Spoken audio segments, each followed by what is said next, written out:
halka aad weli nagala socotaan dhegeystayaal waa laanta af Soomaaliga ee VOA oo si toos ah uga dhageysanaysaan magaalada Washington.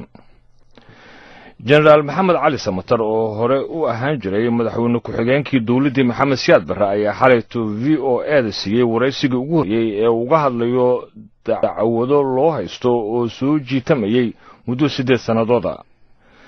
General Maxamed Cali Samatar waxa uu tafaasiil ka bixinayaa halka ay dacwadiisu soo martay iyo waxa iminka ay ku dambeysay. wariyaha laanta af Soomaaliga ee VOA Falastiin Axmed Iimaan ayaa jaranka xalayto waxa ay ku booqatay gurigiisa uu ka la gobolka Virginia ee duleedka magaalada Washington. waxaana Falastiin ay General Samatar ugu horeyn ay weydiisay in uu ka warbaxsho halka iminka ay marayso dacwadii loo haystay. marka hore waxaan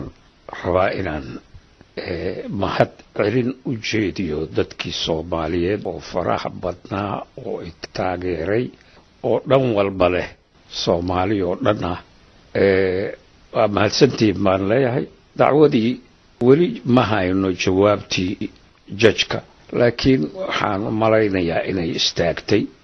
balse judge-kan ka sugaynaa inuu go'aankii noo sheego kama filayno sida hadda aan malaynayo wax dhibaato leh inay ka imaanayaan u malayn maayo. على أي حال dacwada sideedaba waxay ahayd mid iska xaq darra ah qolada dacweynaysay lacag doon bay ahayd practically yani magdhow baabna aan ka rabnaa ninkan sababtoo ah ciidankiisa waxna yeelay maaha asaga waxna yeelay maaha ciidankiisa waxna yeelay runtii haddana ciidanka ma ayan cadeyn karin ciidankee goorma xagee ragii ma joogaan ma nool yihiin ma dhinteen yani wax aad u cad ma ahayn hase yeeshee ma aaminsani in maaragtay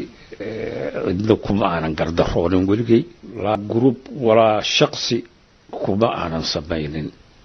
gardaro sidaa awoodeed dacwadii waa istaagtay jawaabtii judge-kase ma hayno waa ka sugida dacwadan waa wax iska basiid ah. dacwada meel dhexe iyadoo maraysa ayaad ka hartay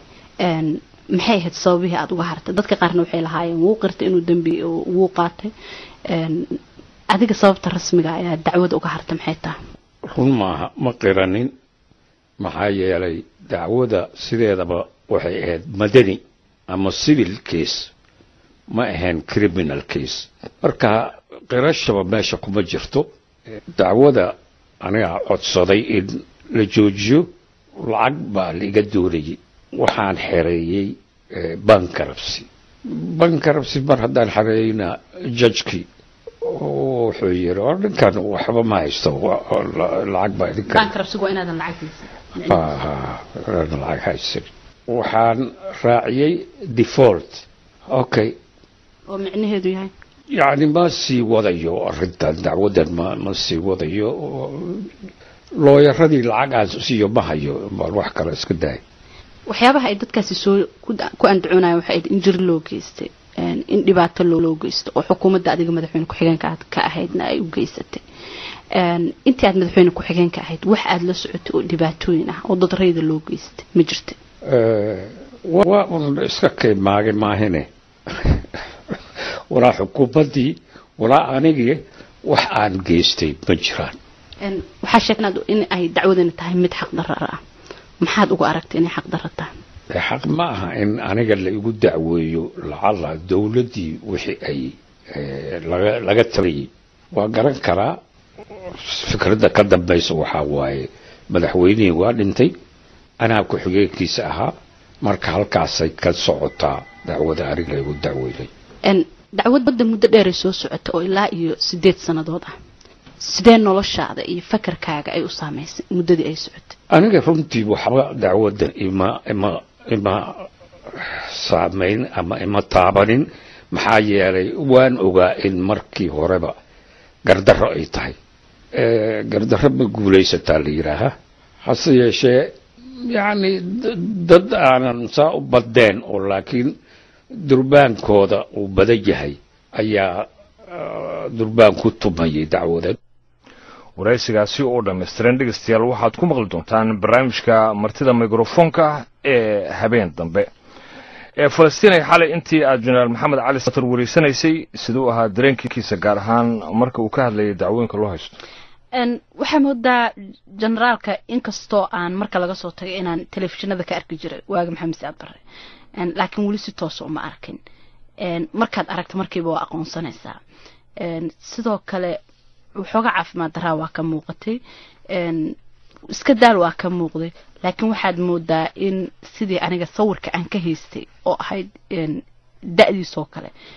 inuu aad uga duwanaa dacwadda sida hadalkiisa ka muuqato wuxuu arkayay mid aan sax ahayn oo maaragtay qalad ah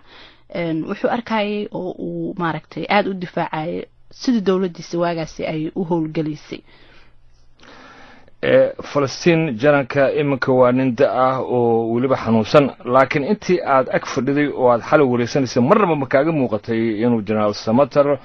uu hadda raaligelin ka bixinayo ficiladii iyo waxyeeladii ay geysatay dawladdii Maxamed Siyaad Barre oo dhabhaantii dad badan ay rumaysan yihiin in iyadu ay bahooyo u ahayd burburkii qaranka Soomaaliyeed oo ilaa iyo iminka socda maya Generaal Samatar wuxuu arkayay in dawladdiisa sida ugu haboonayd ay maaragtay ay u dhaqantay oo xaaladda Soomaaliya ay u maareeysay qayb dambe waraysi kamid ah ku weydiinayaa bal hadii dawladdiisi hadii dib loogu celiyo 30 sano kadib waxyaabihii uu ka saxi lahaa wuxuuna sheegay in sidii ay ahayd uu ku wadi lahaa oo sidaas ay ahayd sida saxda ah sidoo kale aan dacwadani ama siyaasad ahaan ku taageersan waxay sheegaan oo in markaasi mas'uuliyiin kale oo dawladdii Maxamed Siyaad Barre jagooyin lamida kan Generaal Cali Samatar ka soo qabtay ama jagooyin ku dhow ama saraakiil ciidan oo sarsare soo ahaa ay si xor ah oo mad banaan ay ugu nool yihiin gudaha Soomaaliya ciidana aanay dacwad u raacanin waxa naga xasuusin ah in waraysigan oo qaybo badan oo kamid ah uu kaga hadli doono dawladdii hore iyo sida uu arko maamul goboleedyada hadda abuurmaaya iyo dacwada laftirkeeda qaybo kale oo kaga hadli doono aad ku maqli doontaan barnaamijka martida mikrofoonka ee aad habeen dambe dhageysan doontaan sidoo kalena waxaanu idinku soo gudbin doonaa waraysi aanu la yeelanay mid kamid ah dadka dacwooyinka ku soo oogay Generaal Samatar oo ka hadlaya bal waxyaabaha iyaga laftirkooda ku doorteen inay dacwada ku soo oogaan Generaal Samatar maadaama ay jireen saraakiil kale oo la mid ahay